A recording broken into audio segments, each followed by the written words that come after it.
నువ్వు హాయిగానే ఉంటావు. ఏంటి ఇన్ని కప్పులున్నాయి? బాగా టెన్షన్ పడ్డావా?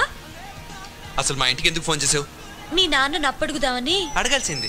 ఇచ్చేవారా? ఇచ్చేవారు గోబ్ మీద. చూడు, మళ్ళీ ఇంకెప్పుడు మా ఇంటికి ఫోన్ చేయొద్దు.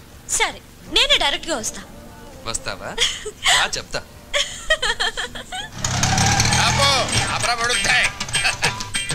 ఎంతైందో? మీటర్ మీద ఏదైనా వేసాం సార్. మీటర్ మీద ఏమైనా వేసి ఇవ్వాలా? ఇదిగో తీసుకో. ఇదేంటి సార్? లేకపోతే ఏమిట్రా వేషాలు ఇస్తున్నావా? ఎంతైందో చెప్పు, అంతే ఇస్తాను. 10 రూపాయలు అయింది సార్. మరి ఆ 7 పేడవచ్చు కదా. నువ్వు అలా వస్తే నేను ఎలా వస్తాను రా? తెలివి తక్కువ వేసుకుని అనుకున్నావేమో. 500 చిల్లర ఉందా? లేదు సార్. చిల్లర లేదా? లేదు సార్. ఆనంద్ బాబు, సీతు త్వరగా. అమ్మా, మీ నాన్న నిన్ను శ్రీరామచంద్రుడు అనుకుంటుంటే నువ్వు ఇక్కడ శ్రీకృష్ణ నీళ్ళ ప్రదర్శిస్తున్నావా? వస్తున్నాను. నువ్వు ఇక్కడే ఉండు. అలాగే. ఆనంద్ బాబు,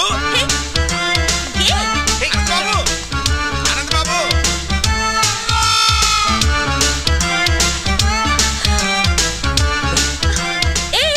ఏంటిదంతా? ఎవరైనా చెప్తాను పద.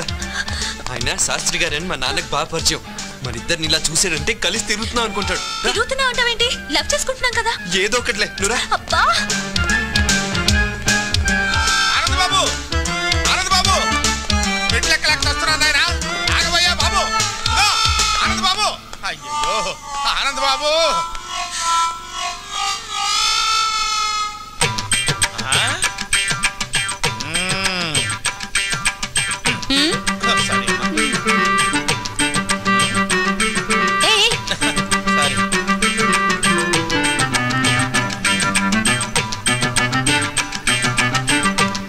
బాబు, ఏం లేదు, ఇక్కడ ఏం చేస్తున్నారా అని. చిలిపి పనులు చేసుకుంటున్నాం. ఓహో, చిలిపి పనులు చేసుకోవడానికి ఈ ప్లేస్ దొరికిందా మీకు? మీ ఇంటికి రమ్మంటారా? క్యారీ ఆనంద్ బాబు, ఇది బట్టల కొట్ట, చిలిపి పనులు చేసుకునే సెంటరా? వద్దు పెడితే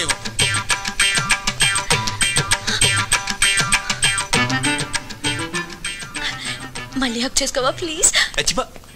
శాస్త్రి గారు. అయ్యో అమ్మా, అక్కడ దూరారా? వస్తున్నా.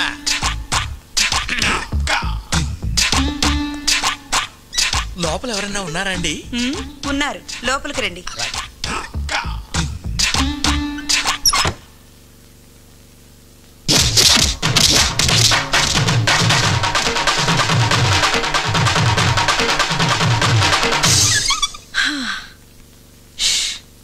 అబ్బా,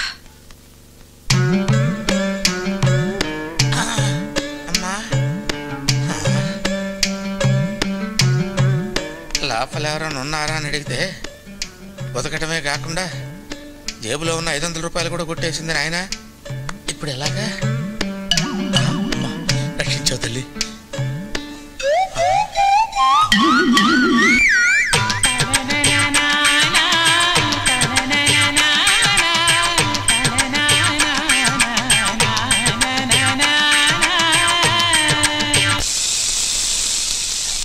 హలో అమ్మా.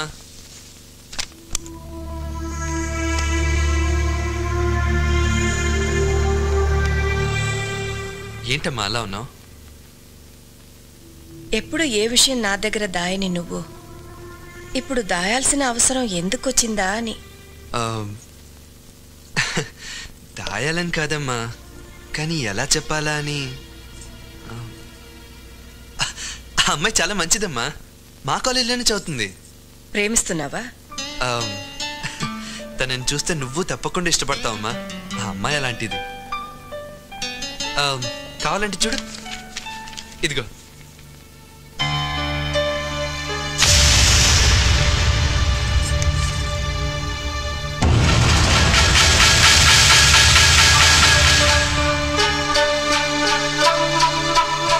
ఇది వాళ్ళ అమ్మ బొమ్మ. ఇది వేసి తను మా కాలేజ్ తరఫున ఫస్ట్ ప్రైజ్ గెలుచుకుంది.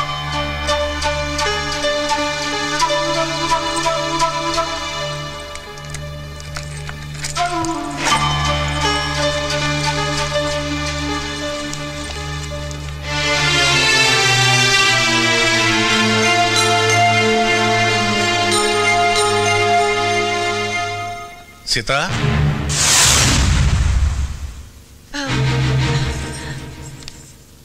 ఏమిటి చూస్తున్నావు? అది అది అది ఏం లేదండి.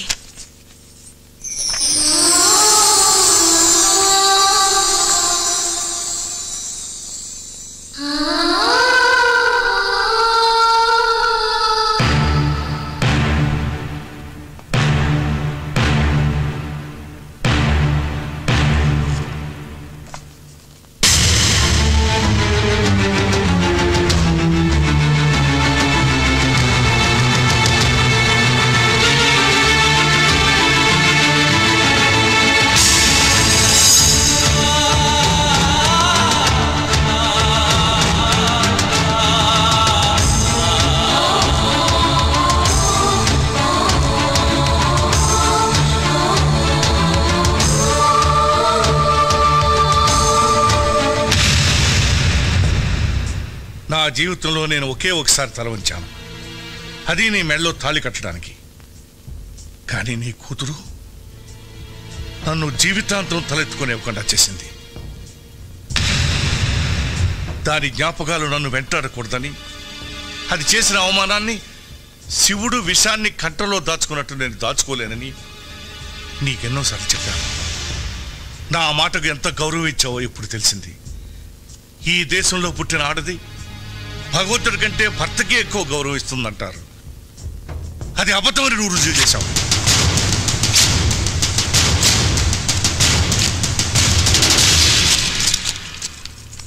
ఎందుకండి చనిపోయిన దాని మీద అంత కోపం?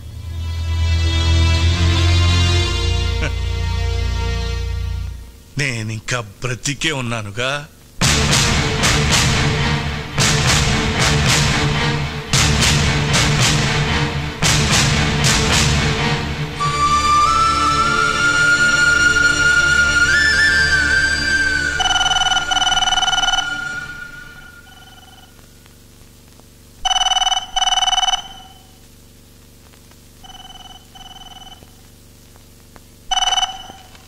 హలో ఆనంద్,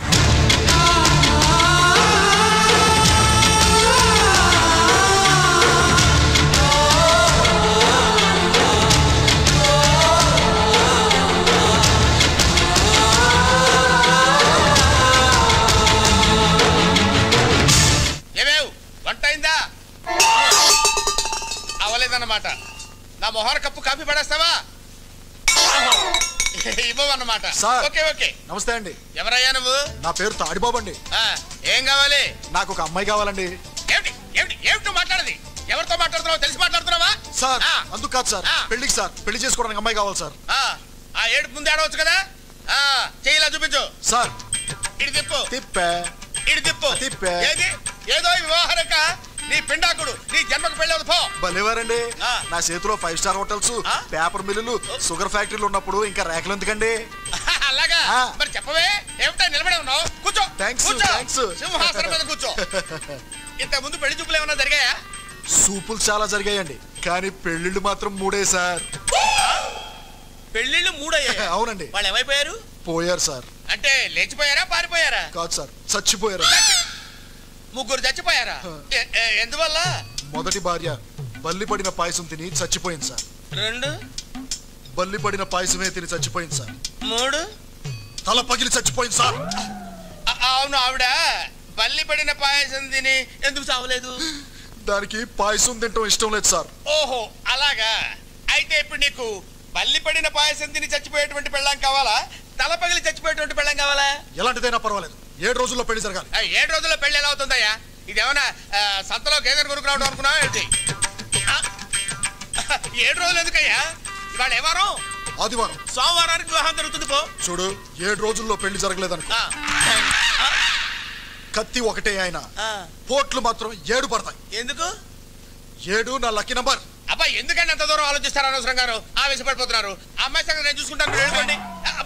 అమ్మాయి సంగతి అంటే వివాహ సంగతి నేను చూసుకుంటాను, తమరు దయచేయండి. 7 పోట్లు అంతే, గుర్తుంచుకో.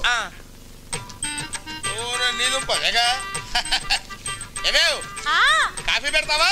జ్యూస్ తీసుకొస్తానండి. ఓహో, ఈ స్మెల్ వచ్చేసిందండి నీ లోపలికి.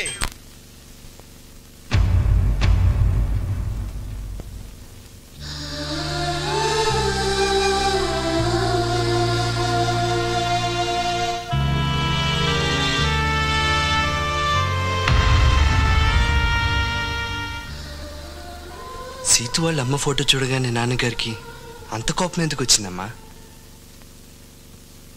ఇది ఎవరనుకున్నావురా?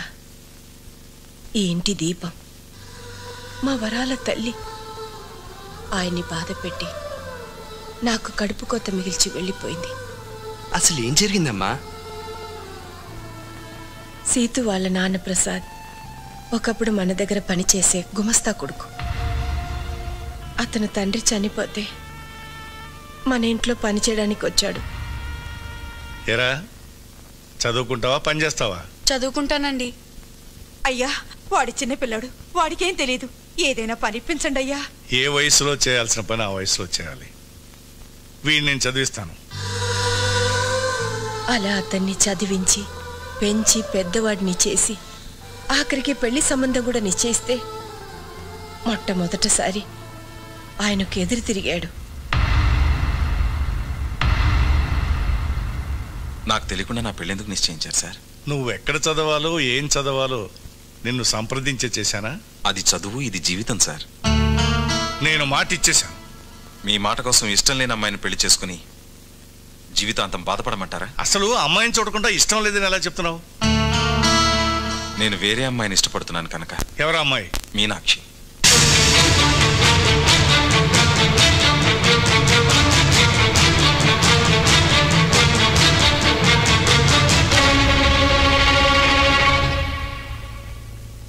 ఆ మాటలకు మీ నాన్నగారికి కోపం వచ్చింది. నమ్మక ద్రోహాన్ని క్షమించలేనని మీనాక్షిని ఒప్పించి వేరే పెళ్లి నిశ్చయించారు. కానీ పెళ్లి పందిట్లో నుంచి అది మమ్మల్ని మోసం చేసి వెళ్ళిపోయింది. ఏది పీడకలిని మేం మర్చిపోయామో దాన్ని మళ్ళీ నువ్వు గుర్తు చేస్తావు అనుకోలేదు. ఆ ప్రసాద్ నీడ కూడా ఈ ఇంటి మీద పడడం మీ నాన్నగారు భరించలేరు.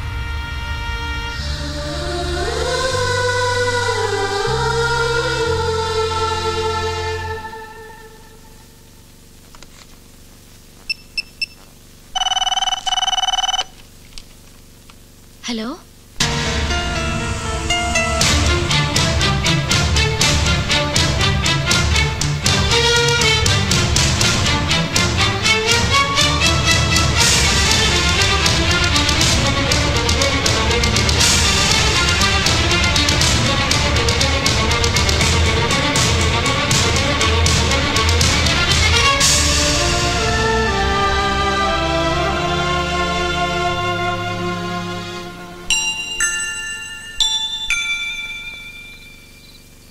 అమ్మమ్మ తాతయ్య ఉన్నారని నాకెందుకు చెప్పలేదు డాడీ? మనల్ని మర్చిపోయిన వాళ్ళ గురించి మనమెందుకమ్మా గుర్తు చేసుకోవడం? ఉండి లేనట్టుండే బంధువుల వల్ల జీవితాంతం బాధపడాల్సి వస్తుంది. ఆ బాధని మీ అమ్మ నేను అనుభవించాం. అది నీకు రాకూడదనే చెప్పలేదు.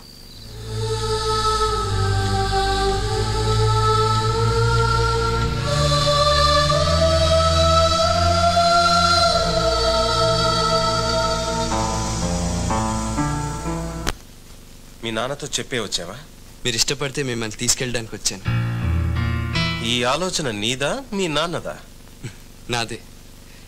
ఈ దేశంలో ఆడపిల్లని కన్నా ఏ తండ్రైనా మగపిల్లడింటికి రావడం ధర్మం అనుకుంటే వచ్చి మీ నాన్న కాళ్ళు పట్టుకోమంటావా? రేపెలాగో మీ వయసులో సగం ఉన్న అల్లుడి కాళ్ళు కడుగుతారు. సాంప్రదాయం పేరుతో ఆ పని చేయగలేంది మీకంటే పెద్దవారు. మీ వల్ల కూతుర్ని దూరం చేసుకున్న మా నాన్నగారు కాళ్ళు పట్టుకోవడంలో తప్పే ఉందండి. మీ కూతురు చనిపోయిందని ఫోన్ చేస్తే నా కూతురు చచ్చి 20 ఏళ్ళయింది, ఇప్పుడు చచ్చిందెవరో నాకు తెలీదు అని ఫోన్ పెట్టేశాడు. ప్రేమాభిమానాలు లేని ఆ పెద్ద మనిషి కాళ్ళు కాదు కదా, కనీసం మొహం కూడా చూడలేను. అలా అనకండి సార్. దూరంగా నిలబడిన మనుషులు దగ్గర అవ్వాలంటే ఎవరో ఒకరు నడక ప్రారంభించాలి. అది మీరే ఎందుకు కాకూడదు? నీకోసం కాకపోయినా నా కూతురి కోసం నడుస్తాను. ఎన్ని వందల వేల మైళ్ళైనా నడుస్తాను. బట్ నేను నడవడానికి ముందు ఈ ప్రశ్నకు సమాధానం చెప్పు. నిన్ను ప్రేమించానని నా సీతు నాతో చెప్పింది. నా కూతుర్ని ప్రేమించానని మీ నాన్నతో నువ్వు చెప్పావా? లేదు, చెప్పవు, చెప్పలేవు. వద్దానంద్, నా కూతుర్ని మర్చిపో. ఒకనాడు మీ నాన్న మూలంగా మా ప్రేమకు నా భార్య ప్రాణాన్ని ఖరీదు కట్టాను. మళ్ళీ మీ ప్రేమకు ఎవరి జీవితాన్ని ఖరీదు కట్టాల్సి వస్తుందో వద్దు. I can't imagine that. I can't imagine that.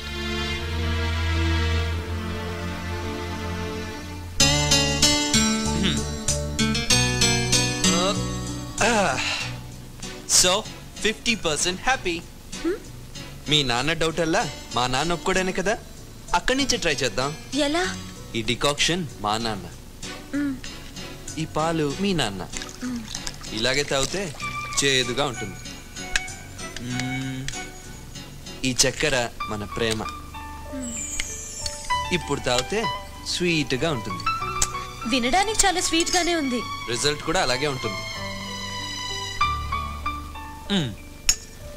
రేపు నువ్వు మా అమ్మని నాన్నని అంటే మీ అమ్మమ్మని తాతయ్యని ఓ రిసెప్షన్లో కలుస్తున్నావు.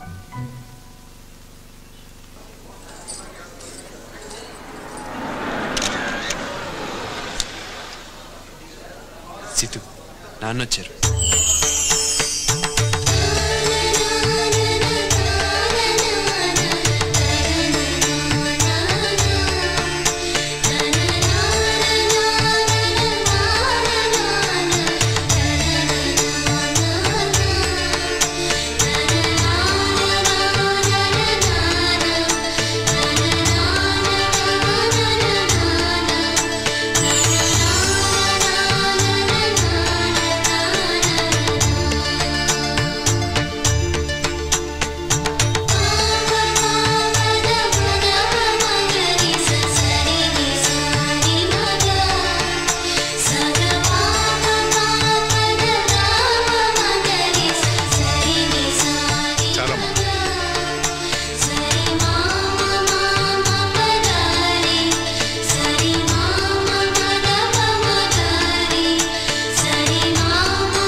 ఇందాక గులాబీ ఇవ్వటం మర్చిపోయాను. అయ్యో,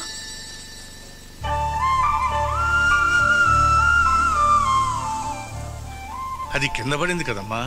నీ కాళ్ళ దగ్గరేగా పడింది. ఇంకోటి ఇస్తాను. థ్యాంక్స్ అమ్మా. తీసుకోండి.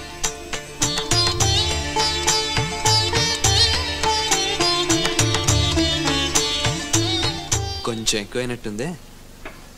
ఆయన ఆవలిస్తే పేగులు ఎక్కటమే కాదు, కిడ్నీ లివర్ సైజులు కూడా కనిపెట్టగలరు. జాగ్రత్త. నేను ఇక్కడికి వచ్చింది తాతయ్య మనసులోకి వెళ్ళటానికి. ఆయన మనసును గెలుచుకుంటాను చూడు. Good good, carry on.